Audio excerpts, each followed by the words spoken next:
at the board when you guys come in and think about the questions. Hey guys, if you'll please put away your sketchbooks, we're not going to be using them today, and take a look at the board and read through the questions to yourself before we get started. So I want you guys to take a look at the board and take a look at these two artworks here. They're both by an artist named Thomas Scholar, and basically he does modern day architecture. And I want you guys to discuss in small groups with people next to you at your table about these three questions. So first, how might you describe this artist's application of watercolor? So just take a moment and discuss with the people around you. So if everyone will look back up here again, does somebody want to share what their group talked about? Yeah. We talked about how it probably took a long time to make sure all the paint was going down smoothly and it was all blended. Yeah, definitely. With watercolor, it takes a little bit, you have to spend a little bit more time on it to make sure that paint is smooth. Today we're going to be doing 3 different techniques to not only shade watercolor, but I want you guys to work on controlling it. Because that's one thing that I struggle with, is using a medium that kind of does its own thing and being able to rein it in and control. So the first thing we're going to do, we're going to write watercolor application techniques. What we're going to do first is, like I said, we're going to be working with 3 different techniques. So what we're going to do is we're going to be drawing 2 bars, and then we're going to be drawing a cube up here, and I'm going to walk you guys through it. So the first thing we're going to do is we're going to start with this cube. So on the cube, I'm going to be showing you guys how to use colored pencil on top of watercolor to add your value. So when you use colored pencil on it, it's basically going to be a more fine value, and you have more control over it, and you can get in those little smaller dark and light areas. So right now we don't need our colored pencils yet. Those are going to be weighted. We're going to wait until the end. We're going to pretend that our light source is coming from the top of this. So does anyone remember what the term monochromatic is? Yes. Yes. Does someone want to tell me what monochromatic means? Yeah? Only one color?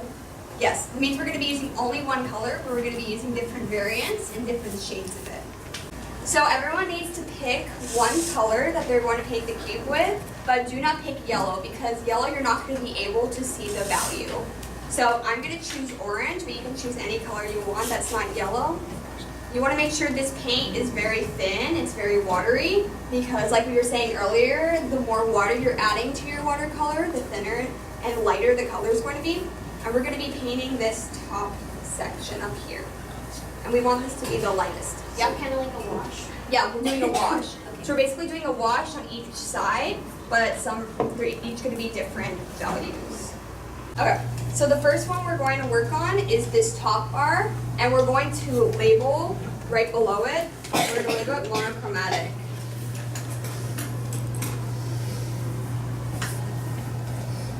So just like the other one, we're going to be picking one color to use, but this time we're going to be making value. What we want to do is we want to leave this color dark. We don't want to add a lot of water to it, because we're going to be adding water as we go. Yeah? So you're basically going from dark to light? Yes, we are doing this from dark to light. We're going to start from one end. You're going to be taking it, pulling your paint down, and going kind of back and forth with it. It's a little too dark in one area, you can bring it out. And then what we're going to be doing is we're going to be adding a little bit of water to it as we go. So this is going to bring your color out as well as make it lighter as you're going. Every couple intervals, you're going to want to stop, add some more water, and make your color lighter, and bring it out again. It's also okay if your color does not reach the end of your paper either.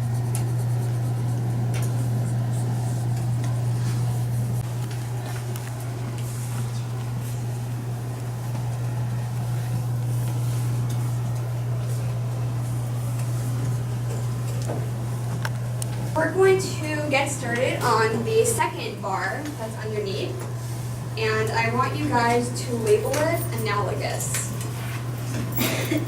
Anyone remember what analogous means? We're talking about an analogous color scheme. What's this? Is that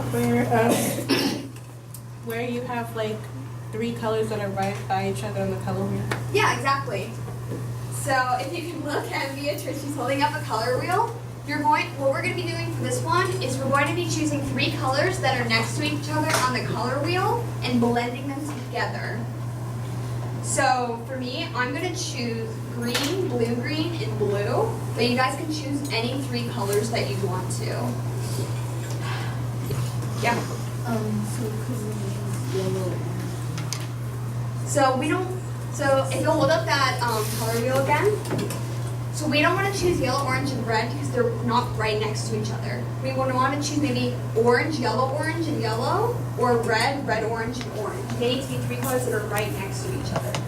We're going to be starting with blue. So just like we did for the monochromatic, you're going to want to take the color and start it dark. And start it from one end.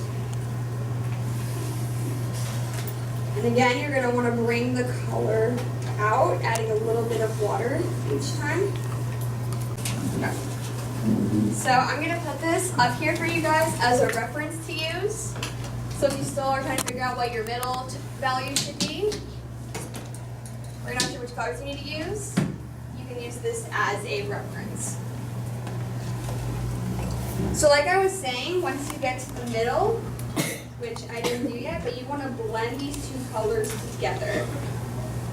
And if that means you need to add some more of the first color you started with, that's okay. But you want to try to make a transition between these 2 that's as smooth as possible.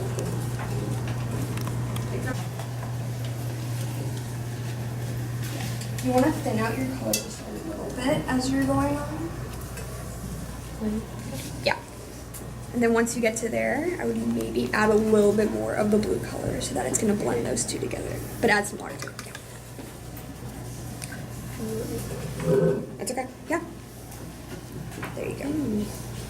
So that's going to be that blue-green color.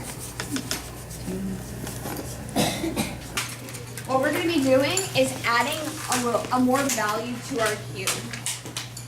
So this is something that helps me because I don't work with watercolor a lot, and being able to add that more specific value in certain places is harder. So by doing it with colored pencil, I feel like I have more control over where the value is going.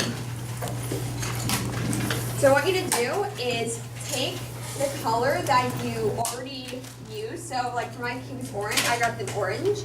I also grabbed a red, which is a tone that's really close to it.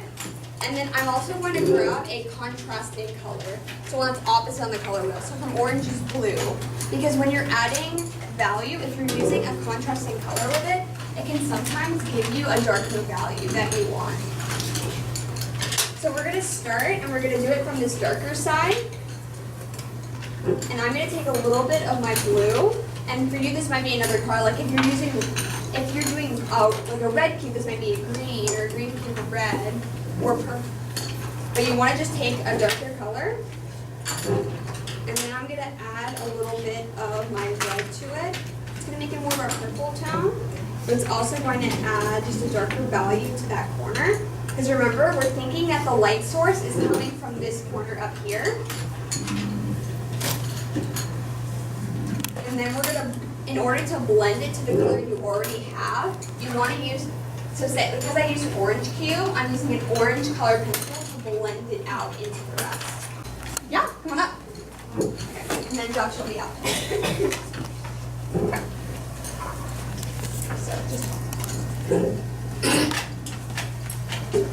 So So what do you think you did successfully? I think that my, what is it called? Analogous was really well blended, and my values were really dark on the ends and kind of light towards the center. And something I think I could work on better is the monochromatic, because it's kind of, I wanted it to be lighter down here, but I just kept adding more and messed up. But I also think that shading with the colored pencil adds a lot more value than the watercolor can. And overall, I think it was a good experience. Thank you guys so much. So everybody, make sure all your artworks are in the center of your table, and then put everything towards the center of your table, kind of the way it looked before you left. And hope you guys have a great day. Have a good day.